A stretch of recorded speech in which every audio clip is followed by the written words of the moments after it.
जय हिंद व्यूअर्स, आपका फिर से स्वागत है मिलिट्री फैक्ट्स के एक और नए वीडियो में।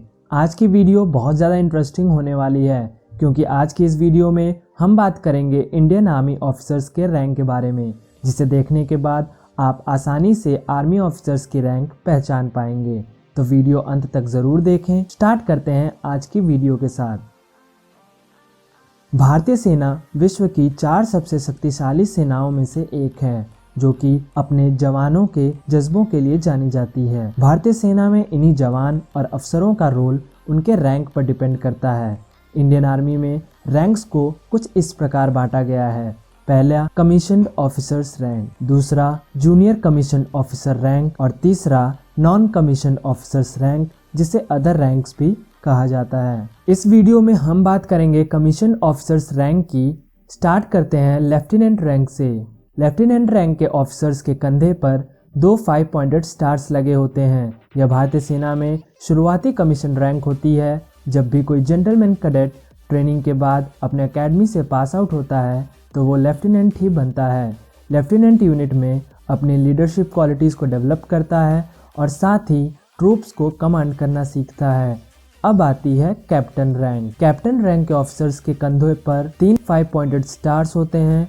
एक यंग ऑफिसर 2 साल की सर्विस के बाद लेफ्टिनेंट से कैप्टन बनता है।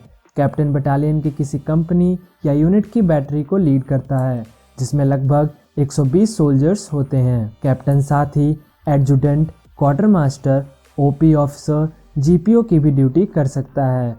अब बात करते हैं मेजर रैंक के बारे में।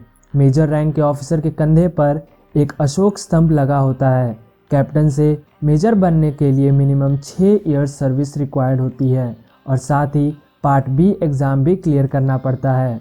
मेजर भी कंपनी या बैटरी को लीड करता है। अब बात करते हैं लेफ्टिनेंट कर्नल रैंक की। लेफ्टिनेंट कर्नल के कंधे पर एक अशोक स्तंभ के साथ एक 5 पॉइंटेड स्टार भी लगा होता है। लेफ्टिनेंट कर्नल बनने के लिए 13 साल की सेवा करना अनिवार्य होता है। साथ ही पार्ट डी एग्ज़ाम भी क्लियर करना पड़ता है।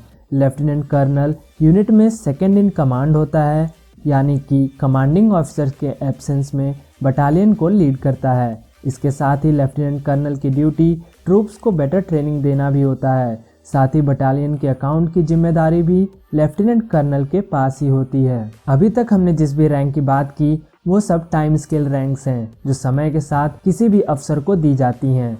अब हम जिस रैंक्स की बात करेंगे वो सिलेक्शन ग्रेड रैंक होती हैं और ये सिलेक्शन के आधार पर ही दिया जाता है। तो हम बात करते हैं कर्नल रैंक की। कर्नल के यूनिफॉर्म में कंधे पे अशोक स्तंभ के साथ 2 5 पॉइंटेड स्टार्स होता है। कर्नल और इससे ऊपर के रैंक सिलेक्शन ग्रेड में आते हैं और इन प्रमोशंस को सिलेक्शन के आधार पर ही किया जाता है। कर्नल बनने के लिए कम से कम 15 साल की सर्विस जरूरी होती है। कर्नल किसी यूनिट या बटालियन को कमांड करता है। कर्नल को कमांडिंग ऑफिसर यानी सीओ भी कहा जाता है। कर्नल किसी बटालियन को 2 से 3 साल तक कमांड करता है। इसके बाद हायर फॉर्मेशंस में स्टाफ ड्यूटी भी करता है। जो लेफ्टिनेंट कर्नल किसी कारणवश अगर कर्नल नहीं बन पाता तो अपनी 26 साल की सर्विस पूरी करने पर कर्नल बन जाता है, लेकिन उसे किसी को कमांड करने का मौका नहीं मिलता है। अब आती है ब्रिगेडियर रैंक। ब्रिगेडियर के कंधे पर एक अशोक स्तंभ और 3 स्टार्स लगे होते हैं, जो कि ट्रायंगुलर फॉर्मेशन में होते हैं। ये एक 1 स्टार रैंक होता है जिसे यूनिफॉर्म के कॉलर पर लगाया जाता है। ब्रिगेडियर बनने के लिए 26 साल की मिनिमम सर्विस रिक्वायर्ड है। ब्रिगेडियर एक ब्रिगेड को कमांड करता है। ब्रिगेड को कमांड करने के बाद ब्रिगेडियर हायर फॉर्मेशन में स्टाफ ड्यूटी भी करता है।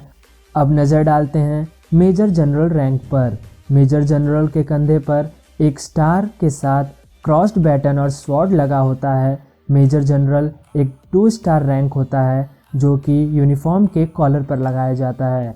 मेजर जनरल रैंक के लिए मिनिमम 32 साल की सर्विस रिक्वायर्ड है। मेजर जनरल एक डिवीज़न को कमांड करता है जिसमें लगभग 15,000 सैनिक होते हैं। एक डिवीज़न में 3 से 4 ब्रिगेड होते हैं। मेजर जनरल भी कमांड कंप्लीट करने के बाद हायर फॉर्मेशन में वेरियस स्टाफ ड्यूटी करता है। मेजर जनरल 58 साल तक सर्विस कर सकता है। अब बात करते हैं लेफ्टिनेंट जनरल रैंक के बारे में। लेफ्टिनेंट जनरल के कंधे पर अशोक स्तंभ के साथ एक क्रॉस्ड बैटन और स्वॉर्ड लगा होता है। लेफ्टिनेंट जनरल एक 3 स्टार रैंक है जिसे कि यूनिफॉर्म के कॉलर पर लगाया जाता है। लेफ्टिनेंट जनरल बनने के लिए मिनिमम 36 साल की सर्विस रिक्वायर्ड होती है। वहीं लेफ्टिनेंट जनरल एक कमांड और कोर को कमांड करता है। लेफ्टिनेंट जनरल को vice chief of the army staff भी अपॉइंट किया जा सकता है। लेफ्टिनेंट जनरल 60 साल तक सर्विस कर सकता है।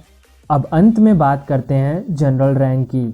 जनरल के कंधे पर एक अशोक स्तंभ, एक 5 पॉइंटेड स्टार और एक क्रॉस्ड स्वॉर्ड एंड बैटन लगा होता है। जनरल एक 4 स्टार रैंक होता है जिसे यूनिफॉर्म के कॉलर पर लगाया जाता है। जनरल 3 साल या 62 साल की उम्र तक सेवा कर सकता है। यह भारतीय थल सेना की सबसे ऊंची रैंक होती है। जनरल को कमांडर इन चीफ भी कहा जाता है। इन सब के अलावा भारतीय सेना में एक और रैंक होती है जिसे हम सेरेमोनियल रैंक भी कहते हैं, और वो है फील्ड मार्शल रैंक। यह रैंक सिर्फ किसी खास अधिकारी जिसने युद्ध में सर्वोच्च प्रदर्शन किया हो उसे ही दी जाती है। आपको बता दें, आज तक यह रैंक सिर्फ 2 लोगों को दी गई है, जिनमें फील्ड मार्शल KM करियप्पा और फील्ड मार्शल सैम मैनेक्शॉ का नाम शामिल है। हालांकि अब यह उपाधि किसी को नहीं दी जाती है। तो उम्मीद करता हूँ आपको दी गई जानकारी पसंद आई होगी। तो इस वीडियो को ज़्यादा से ज़्यादा अपने दोस्तों के साथ शेयर करें ताकि वो भी इंडियन आर्मी रैंक्स के बारे में जान पाएँ। मिलता हूँ आपसे अगले वीडियो में, तब तक के लिए जय हिंद, जय भारत।